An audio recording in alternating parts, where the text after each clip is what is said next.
Shalom bagi kita semua, jemaat yang terkasih di dalam nama Tuhan Yesus Kristus.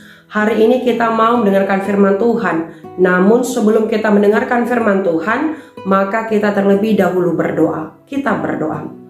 Kasih karunia menyertai kamu dan damai sejahtera dari Allah Bapa kita dan dari Tuhan Yesus Kristus. Amin. Jemaat yang terkasih di dalam nama Tuhan Yesus Kristus. Firman Tuhan untuk kita pada hari ini yaitu dari kitab Yeremia pasal 33 ayat 10 sampai ayat 11. Beginilah firman Tuhan.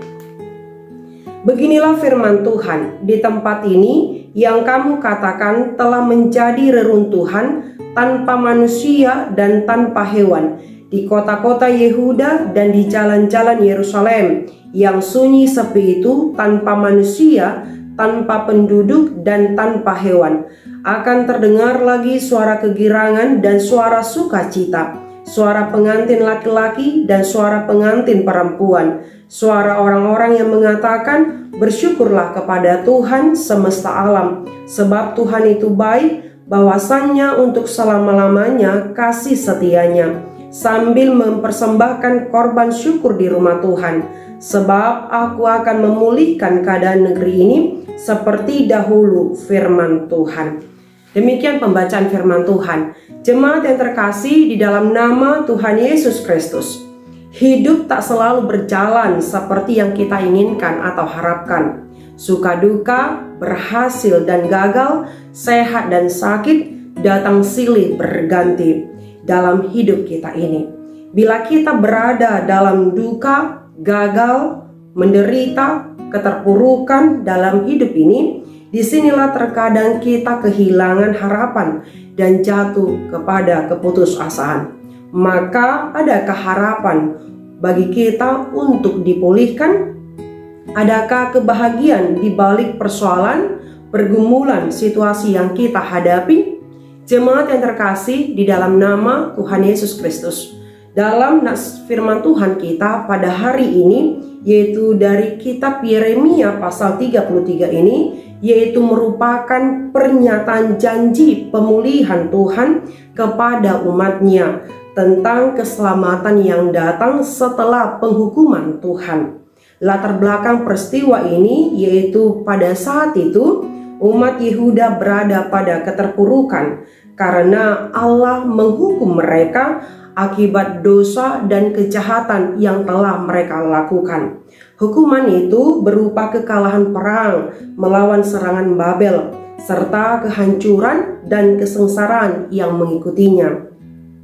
Namun di tengah keterpurukan itu, ada harapan yang disuarakan oleh Nabi Yeremia kepada umatnya akan janji pemulihan Tuhan kepada umatnya, seperti yang dikatakan tadi pada ayat 11, yaitu akan terdengar lagi suara kegirangan dan suara sukacita, suara pengantin laki-laki dan suara pengantin perempuan, suara orang-orang yang mengatakan, bersyukurlah kepada Tuhan semesta alam, sebab Tuhan itu baik, bahwasannya untuk selama-lamanya kasih setianya, sambil mempersembahkan korban syukur di rumah Tuhan.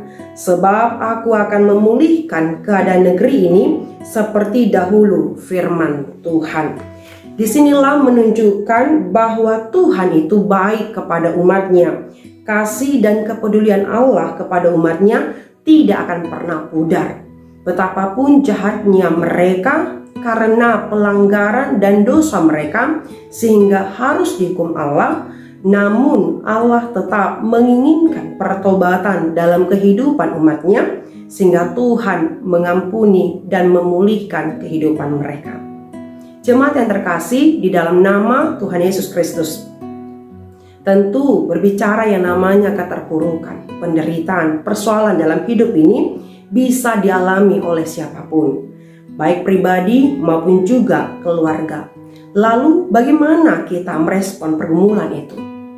Yaitu keterpurukan tersebut yang terjadi dalam kehidupan kita.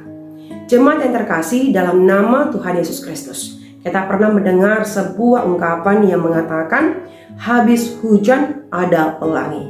Dalam hal ini hendak mengatakan atau mengartikan bahwa adanya harapan dalam hidup yang sementara. Dengan demikian, setelah kesedihan, setelah kita menghadapi kesulitan, setelah kita menghadapi keterpurukan, adanya kebahagiaan dan harapan yang Tuhan berikan di tengah-tengah kehidupan kita. Maka disinilah mengatakan kepada kita, yaitu dalam hal merespon keterpurukan tersebut dengan memandangnya, yaitu keterpurukan tersebut secara positif untuk membangun iman kita semakin kuat dan menyadarkan diri kita akan kelemahan dan kesalahan yang telah kita lakukan, sehingga kita boleh untuk berubah dengan membuktikan ketaatan dan kesetiaan kita kepada Tuhan dalam menghadapi masalah, serta juga memberitahukan kepada kita akan kasih Tuhan yang sungguh luar biasa di dalam hidup kita semuanya, yaitu untuk mengampuni, memulihkan, menyelamatkan kita dari keterpurukan tersebut. Dan disinilah kita harus semakin meyakini akan kuasa Tuhan yang terus membimbing, memulihkan perjalanan hidup kita, bagaimanapun bentuknya yang terjadi dalam hidup kita masing-masing. Amin. Kita berdoa. Bapa kami yang berada di sorga, puji dan syukur kami panjatkan kepadamu Tuhan atas cinta kasih-Mu dalam hidup kami. Terima kasih ya Tuhan, kami sangat bersyukur buat firman-Mu yang sudah kami dengar pada hari ini. Mengingatkan kami semuanya supaya kami tetap semangat memandang secara positif apapun yang terjadi dalam hidup kami. Terlebih juga Tuhan ketika kami menghadapi persoalan, tantangan, keterpurukan, penderitaan dalam hidup kami masing-masing. Dan kami yakini akan kuasa Tuhan, kasih-Mu yang selalu mengalir dalam hidup kami. Sehingga inilah yang memampukan kami boleh menghadapi semuanya dengan penuh hikmat, dengan penuh sukacita yang daripada Tuhan. Terkhusus dalam satu hari ini, Tuhan yang selalu bekerja, Tuhan yang selalu membimbing, Tuhan yang selalu memimpin kehidupan kami. Roh Tuhan yang selalu hadir di dalam hidup kami, di dalam hati dan pikiran kami. Terima kasih ya Bapa. Ampunilah segala dosa yang kami lakukan. Di dalam nama Yesus Kristus kami berdoa dan mengucap syukur. Amin. Terima kasih kami ucapkan kepada kita semua yang telah mendengarkan firman Tuhan pada hari ini. Tetap semangat, Tuhan Yesus memberkati.